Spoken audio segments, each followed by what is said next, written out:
ఎందుకు మనం వాళ్ళ లైఫ్‌లో ఉన్నప్పుడు మన ప్రెజెన్స్‌ని వాళ్ళు స్పెషల్‌గా అనుకోరు?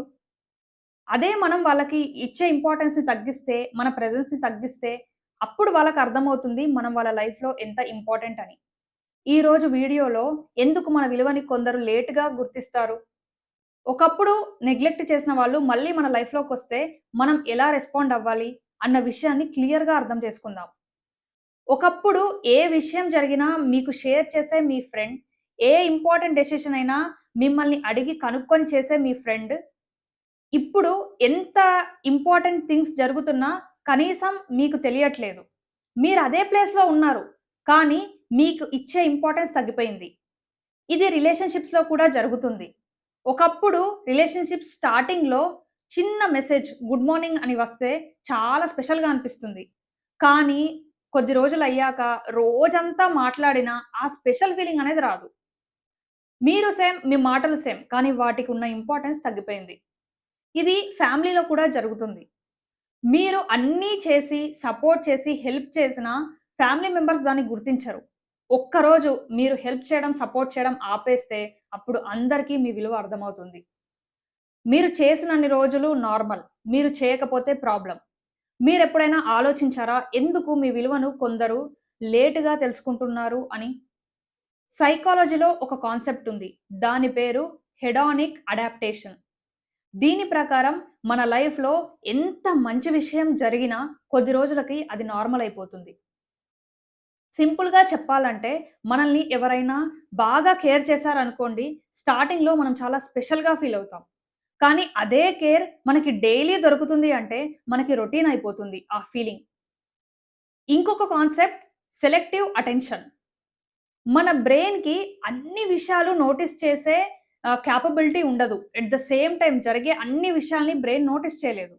మన బ్రెయిన్‌కి ఒక ఫిల్టర్ ఉంటుంది. మన లైఫ్‌లో ఈ పర్సన్ ఖచ్చితంగా ఉంటాడు. ఏది ఏమైనా వస్తాడు అని అనుకునే పీపుల్‌ని మన బ్రెయిన్ సేఫ్ కేటగరీలో ఉంచుతుంది.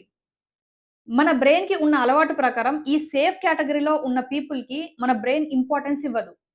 అందుకనే మనం ఎప్పుడూ అవైలబుల్‌గా ఉంటే మనకి విలువ అనేది ఉండదు. మనము కన్ఫర్మ్‌గా వస్తాము, పిలిచిన వెంటనే వస్తాము అని అనుకుంటే మన బ్రెయిన్ వాళ్ళకి ప్రయారిటీ అనేది ఇవ్వదు. ఇంకొక రీజన్ ఎఫర్ట్స్ జస్టిఫికేషన్. ప్రతి మనిషికి ఏదైనా వస్తువు కానీ, వ్యక్తి కానీ, రిలేషన్‌షిప్ కానీ చాలా కష్టపడిన తర్వాత దొరికితేనే దాని విలువ అనేది అర్థమవుతుంది. ఏమీ కష్టపడకుండా, ఏమీ ఎఫర్ట్స్ పెట్టకుండా వాళ్ళకి గనక ఏదైనా వస్తువు దొరికితే, ఆ వస్తువు విలువ, ఆ వ్యక్తి విలువ ఆ పర్సన్‌కి డెఫినిట్‌గా ఉండదు. మీరు గనక వేరే వాళ్ళు ఏం ఎఫర్ట్స్ పెట్టకపోయినా, మీ ప్రేమని, మీ కేర్‌ని, మీ సపోర్ట్‌ని, మీ ప్రొటెక్షన్‌ని అన్నిటిని వాళ్ళకిస్తే, మీ టైమ్‌ని మీరే కాల్ చేయడం, మీరే మెసేజ్ చేయడం ఇట్లా చేస్తే, వాళ్ళు ఏమి ఎఫర్ట్స్ పెట్టలేదిక్కడ. వాళ్ళు ఏమీ చేయకుండా వాళ్ళకి ఈజీగా దొరికింది కాబట్టి, దాన్ని వాళ్ళు గుర్తించరు. దానికి వాళ్ళు విలువ ఇవ్వరు. ఇంకొక రీజన్ డిలేడ్ ఎమోషన్స్. కొంతమందికి ఎమోషన్స్ అనేవి మీరు పెట్టేవైనా వాళ్ళు గో త్రూ అయ్యేవే అయినా వెంటనే రియలైజ్ అవ్వరు. వాళ్ళకి కొంచెం టైం పడుతుంది. సో, మీరు ఇవన్నీ సిట్యుయేషన్స్‌లో ఉండి, మీరు గనక వేరే వాళ్ళు గుర్తించట్లేదు అని అనుకోని మీ లైఫ్‌లో మీరు వెళ్ళిపోయినప్పుడు, మీ లైఫ్‌లో మీరు బిజీ అయిపోయినప్పుడు, ఒకరోజు సడెన్‌గా మెసేజ్ ఒస్తుంది. ఎలా ఉన్నావు అని. అదే వ్యక్తి నుంచి. ఇప్పుడు మీరు చాలా కన్‌ఫ్యూజ్డ్ ఉంటారు. ఎప్పుడైతే మీ నోటిఫికేషన్ మీ ఫోన్‌లో మీరు చూస్తారో, ఆ పర్సన్ నుంచి మెసేజ్ వచ్చింది చూస్తారో, మీరు షాక్‌లో ఉంటారు. మీరు ఆలోచిస్తారు. ఒకప్పుడు మీరు మెసేజ్ చేసినా రిప్లై ఇవ్వని పర్సన్ తనంతట తానుగా మీకు మెసేజ్ చేసాడా అని. కన్వర్జేషన్ స్లోగా స్టార్ట్ అవుతుంది. వాళ్ళు మీతో మాట్లాడతారు. మీరెలా ఉన్నారు అన్నది తెలుసుకోవడానికి ట్రై చేస్తారు. మీకు విలువ ఇస్తారు. డైరెక్ట్‌గా మీరు చాలా ఇంపార్టెంట్ వాళ్ళ లైఫ్‌లో అని కూడా చెప్పకనే చెప్తారు. ఇట్లాంటి టైంలో బయట మీకంతా నార్మల్‌గానే, కరెక్ట్‌గానే ఉన్నట్టు అనిపిస్తుంది. కానీ లోపల మాత్రం ఒక స్ట్రేంజ్ ఫీలింగ్. మీరు ఫుల్ హ్యాపీగా ఉండరు. కొంచెం హ్యాపీగా ఉంటారు. కానీ చాలా కన్‌ఫ్యూజ్డ్‌గా ఉంటారు. కన్‌ఫ్యూజన్ ఏంటి అంటే ఇప్పుడు వచ్చిన ఈ పర్సన్‌ని యాక్సెప్ట్ చేయాలా? లేదా? అని. ఇది చాలా ఇంపార్టెంట్ ఫేజ్. ఇది మీరు మీ లైఫ్‌లో తీసుకునే అతిపెద్ద నిర్ణయం. ఈ డెసిషన్ వాళ్ళుండాలా లేదా అని కాదు. మీరు వాళ్ళని మళ్ళీ అలౌ చేయాలా లేదా అని.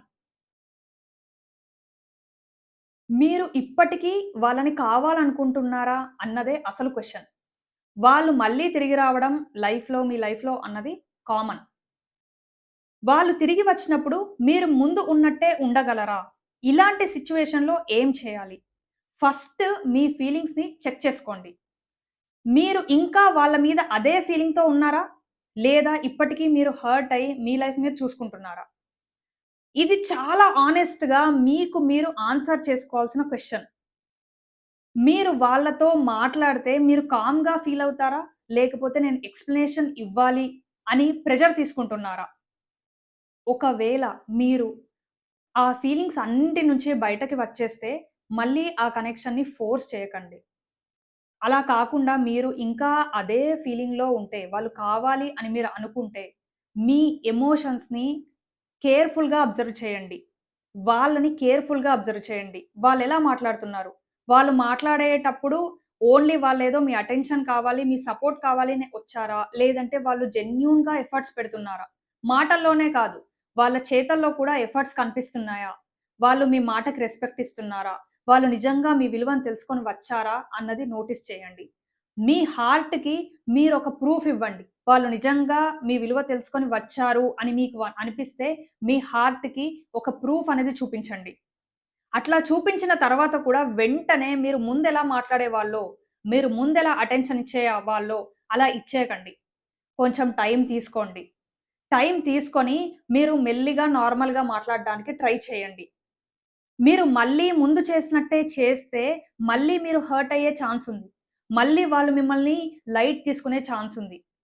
మీ బౌండరీస్‌ని మీరు క్లియర్‌గా మెయింటైన్ చేయండి. వాళ్ళు మీ విలువని లేట్‌గా తెలుసుకున్నారు. మీ విలువేంటో మీకు ముందే తెలుసు.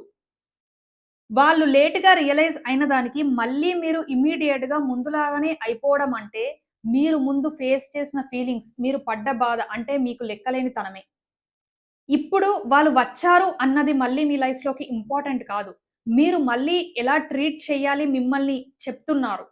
సో, కేర్‌ఫుల్‌గా ఉండండి. మీకు మీ విలువ తెలుసు. వాళ్ళు దాన్ని లేట్‌గా రియలైజ్ అయ్యారు. కొన్ని రిలేషన్‌షిప్స్ సెకండ్ ఛాన్స్‌కి అర్హులు. కొందరు కాదు. సో, మీరు కేర్‌ఫుల్‌గా డిసైడ్ చేయండి. మీ విలువను మీరైనా ఈసారి క్లియర్‌గా అర్థం చేసుకోండి. ఈ ఇన్ఫర్మేషన్ గనక మీకు నచ్చితే ఒక్క లైక్ ఇవ్వండి.